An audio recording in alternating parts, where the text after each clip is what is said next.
all the projects are successful and things like that.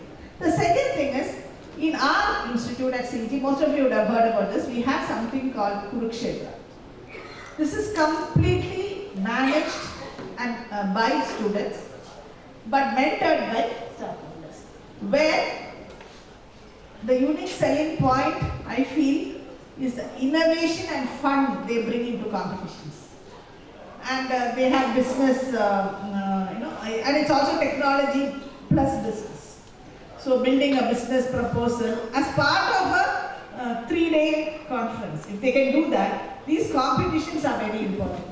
So I think that's another thing. So what I feel is that incubation or whatever we entrepreneurship cell should have student members.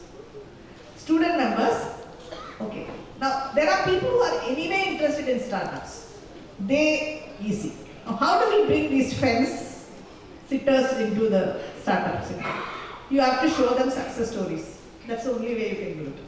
Success stories at the very beginning of their engineering course. That's another thing. And I feel the next one that we have is we should have a mentorship for students interested in entrepreneurship, or at least slightly interested in entrepreneurship. Everyone cannot be an entrepreneur.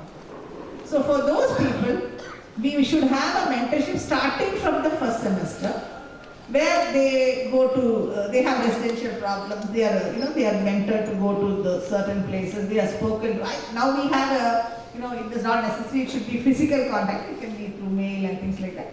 So they are mentored throughout, it can be a group, it can be alumni of the institute also, it need not necessarily be only, and faculty also should be there in the group, managed by the entrepreneurship center. So that is another thing I feel that it should be, it's not a one-day process, a 7-semester process, a 6-semester process.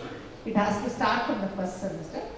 By developing his interest, don't directly tell him he's going to be an entrepreneurship, but try to show him things that are necessary. We can even have certain type of competitions for India-specific problems, societal impact problems, profitable problems and things like that. You would be quite surprised that if they don't have to sell it or talk about the money, they can come up with so many innovative things.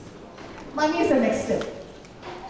The other thing is, what is the role of the faculty in all this? Okay.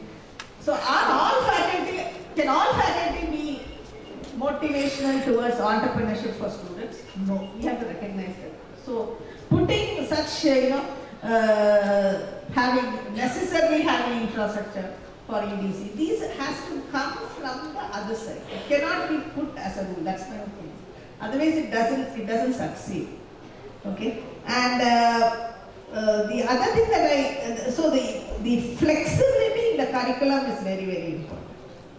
So we are trying to bring in flexibility, but there's a limit to how much of flexibility we have. You have to have so much percentage of science and humanities. You have to have so much percentage of this thing, and even if we have flexibility to accept those changes, especially faculty or old people, not all of you are old, but very difficult.